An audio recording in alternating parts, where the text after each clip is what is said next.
ನಮಸ್ಕಾರ ಸ್ನೇಹಿತರೆ, ನೋಡಿ ಹಸು ನೋಡಿ ವರ್ಲ್ಡ್ ವೈಡು ತೋರಿಸ್ತಾ ಇದ್ದೀನಿ. ಚಲಾಯಿಸ್ಕೊ. ಇದು ಧಾರವಾಡ ಹೋಗ್ತಾಯಿದೆ ನೋಡಿ. ಹಸು ಹೇಗಿದೆ, ಇನ್ನು 1 ತಿಂಗಳು ಟೈಮ್ ಇದೆ. ಬ್ರೀಡ್ ಯಾವ ರೀತಿ ಅಂತ ನೋಡಿ. ಇದು ಧಾರವಾಡ ಹೋಗ್ತಾಯಿದೆ ನೋಡಿ. ಕ್ವಾಲಿಟಿ ನೀವೇ ಚೆಕ್ ಮಾಡ್ಕೊಳ್ಳಿ, ಬ್ರೀಡ್ ನೀವೇ ಚೆಕ್ ಮಾಡ್ಕೊಳ್ಳಿ. ಇಲ್ಲಿ ಎಸ್ಪೆಷಲಿ ಸ್ನೇಹಿತರೆ ಇದು 1 ತಿಂಗಳು ಟೈಮ್ ಇದೆ. ಆರಾಮಾಗಿದ್ದು ಫಾರ್ಮ್ ಹತ್ರ ಚೆನ್ನಾಗಿ ಮೇಯ್ಕೊಂಡು ಆರಾಮಾಗಿ ಕರು ಹಾಕಲಿ. ನೋಡಿ ಬ್ರೀಡ್ ಯಾವ ರೀತಿ ಇದೆ. ಟೋಟಲ್ ಕ್ವಾಲಿಟಿ ಹಸುಗಳು ನಿಸರ್ಗ dairy farm any time available ಕೊಡ್ತಾ ಇರ್ತೀವಿ. ಬ್ರೀಡ್ ಯಾವ ರೀತಿ ಇದೆ ಅಂತ ಕಾಮೆಂಟ್ ಮಾಡಿ ಸ್ನೇಹಿತರೆ. ಹೆಡ್ ಕ್ವಾಲಿಟಿ ನೋಡಿ ಹಸುದು. ಬ್ರೀಡ್ ನೋಡಿ ಯಾವ ರೀತಿ ಇದೆ, 6 ಹಲ್ಲಲ್ಲಿದೆ. ಬ್ರೀಡ್ ನೋಡಿ ಯಾವ ರೀತಿ ಇದೆ ಸ್ನೇಹಿತರೆ. 1 ತಿಂಗಳು ಟೈಮ್ ಇದೆ.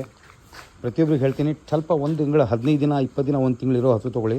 ಬಾಟಮ್ ಭಾಳ ಹೆವಿ ಮಾಡತ್ತಿದ್ದು ಟೈಮ್ ತೊಗೊಳ್ಳಿ. ಆವಾಗ ಏನಾಗುತ್ತೆ ಅಂದರೆ ಹಸುಗಳು ಹೆಲ್ತಿಯಾಗಿರ್ತವೆ. ನಮ್ಮಲ್ಲಿ ಆರಾಮಾಗಿ ತಿಂದು ಉಂಡು ಆರಾಮಾಗಿ ಕರು ಹಾಕಲಿ, ಚೆನ್ನಾಗಿರುತ್ತೆ. ರೆಡಿ ಹಸು ತೊಗೊಳ್ತಾರೆ ಕೆಲವೊಂದು. ರೆಡಿ ಹಸು ಒಂದೊಂದ್ಸಲಿ ಬರುವಾಗ ಅನ್ನಕ್ಕೆ ಕ್ಯಾಲ್ಸಿಯಂ ಡೌನ್ ಆಗುತ್ತೆ ಅಂತ ನಾನು ರೆಡಿ ಹಸುಗಳು ಭಾಳ ಕೊಡೋಲ್ಲ.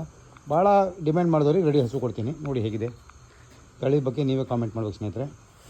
ಇದು ವರ್ಲ್ಡ್ ವೈಡು ಧಾರವಾಡ ಹೋಗ್ತಾಯಿದೆ ನೋಡಿ. ಕ್ವಾಲಿಟಿ ನೋಡ್ತಾ ಹೋಗಿ.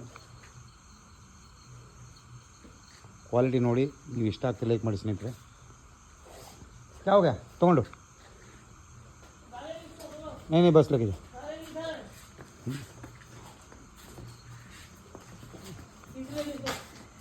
ಬ್ಯಾಟ್ರಿ ಇಡಿ ನೋಡಿ ಹೋಗ್ತಾಯಿದೆ. ಕ್ವಾಲಿಟಿ ಇದೆ ಹಸು. ಪ್ರತಿಯೊಬ್ಬರಿಗೂ ಒಳ್ಳೆ ಹಸು ಬೇಕು ಅಂತೀರಾ, ಇನ್ಸ್ಟಾಗ್ರಾಮಲ್ಲಿ ಕಾಂಟ್ಯಾಕ್ಟ್ ಮಾಡ್ಕೊಳ್ಳಿ ಸ್ನೇಹಿತರೆ. ಧನ್ಯವಾದ. ನೋಡಿ ಹೆಲ್ತ್ ನೋಡಿ ಯಾವ ರೀತಿ ಇದೆ ಹಸು.